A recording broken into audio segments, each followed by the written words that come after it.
This is San Diego News Daily.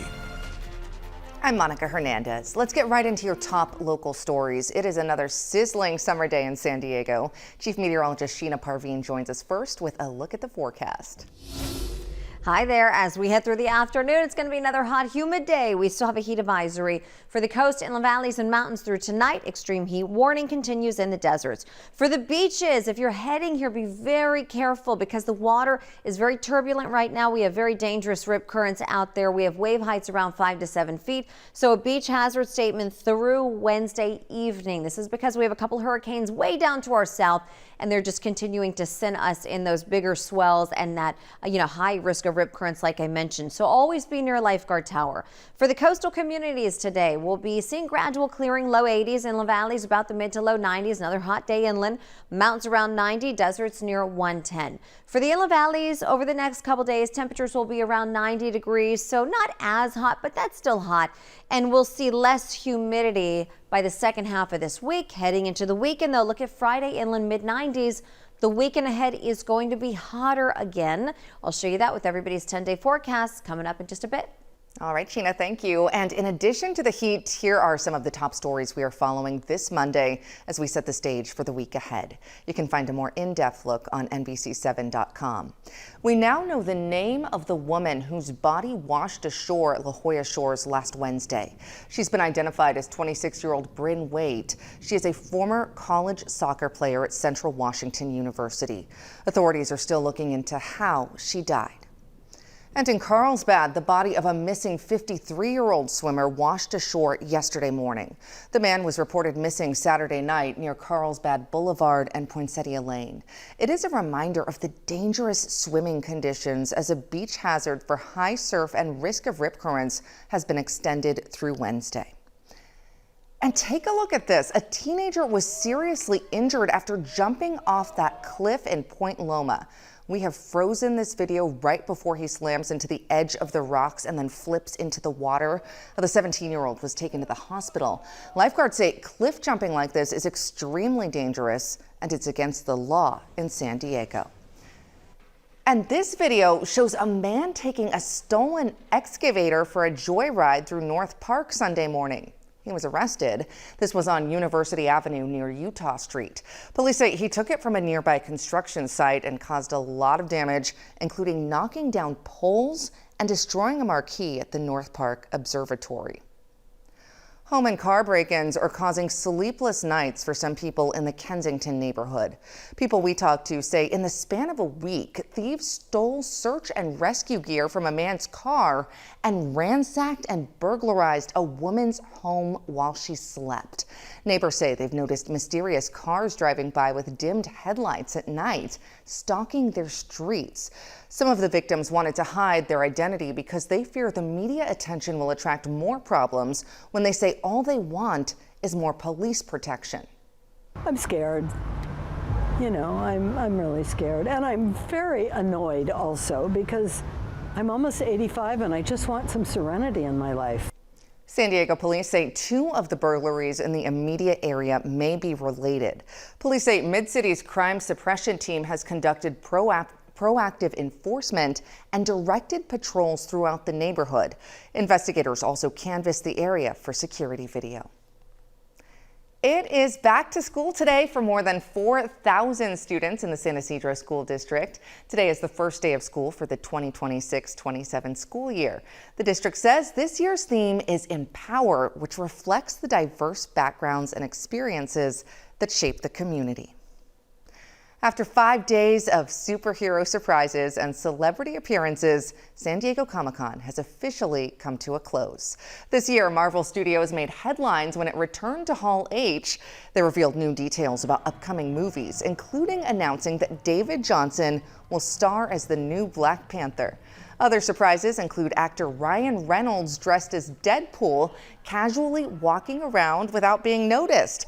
And then there's the viral moment when Johnny Depp showed up in character as Ebenezer Scrooge to promote his new movie. With another successful Comic-Con in the books, what happens next? We show you the cleanup after the big event. We are rolling. Your left, I'm sorry. Let's do this. Where do you get your information from?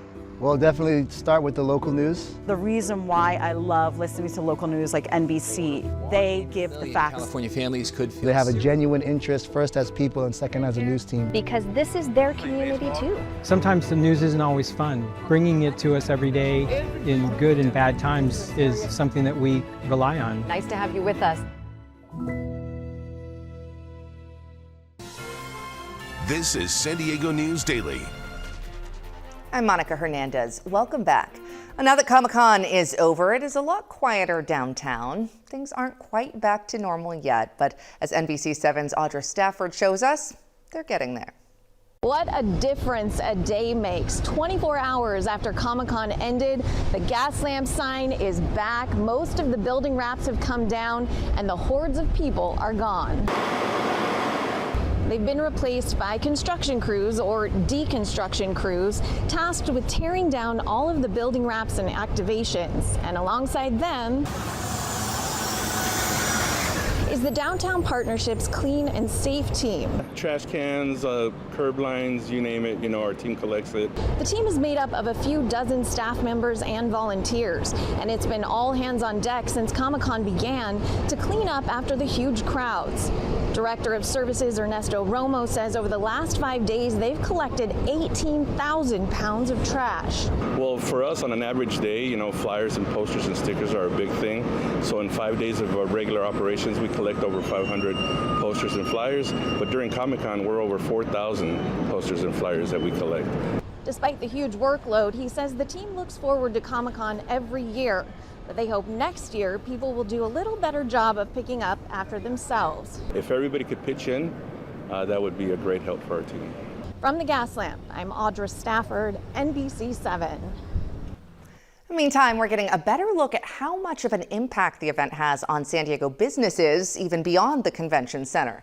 The San Diego Tourism Authority says Comic-Con brings in $165 million for businesses, hotels, and restaurants around the city. 95 million of that is direct spending. They say 60,000 room nights were booked because of Comic-Con. The city itself stands to earn roughly $3 million in taxes and fees. We have a look at your weather right after this. On January 22nd, I got a phone call from my daughter. Rolling. All right. She said, Mom, the water's already waist high. And we were all scrambling. There's been 2 wildfires that have come through. We were able to watch NBC7, and we knew that as long as they were there, we were going to be okay. We're going to be here. We're going to keep an eye on things. Because of you guys, they acted. This is the source of all of this neighborhood's problems. Everything can be so unpredictable, and we rely on this coverage. And that's a tornado warning. Hi there, I'm NBC7 meteorologist Sheena Parveen. We have a beach hazard statement through Wednesday. Now it's been extended, so if you've been to the beaches lately, you know how big the surf is for parts of the coastline and how strong those rip currents are. We have dangerous rip currents out there for all of our beaches around San Diego County. So just be very careful. Always make sure you're near a lifeguard tower. For now, though, we still have a heat advisory for the coast, inland valleys, and mountains. That'll be through tonight. And for the deserts, extreme heat warning. It's going to be another hot, humid day. Upper 70s at the beaches, around 80 for coastal communities. Then you head inland, you'll be around 90, maybe even the low 90s. And then the deserts near 110. Over the next few days, temperatures go down just a little bit inland. It'll still be hot, though. Humidity will be a little bit lower by the end of the week, and your weekend ahead is going to be hotter again. Mid 80s for the coast, mid to upper 90s for the inland valleys. So yeah, hotter this weekend than what we had this past weekend, this upcoming weekend. For the mountains, we'll be getting hotter as we head through this week, and the deserts, triple-digit heat continues. All right, Sheena, thank you. This week, the Escondido City Council will consider approving new rules for battery storage facilities. The proposal comes nearly 2 years after this fire at a battery storage site on Enterprise Street. On Wednesday, city leaders will consider requiring the facilities to follow San Diego County's fire safety guidelines. If it passes, that would dictate where these facilities can be built, fire protections, and emergency response planning. There's more coverage you count on at NBC7.com. Thanks for watching.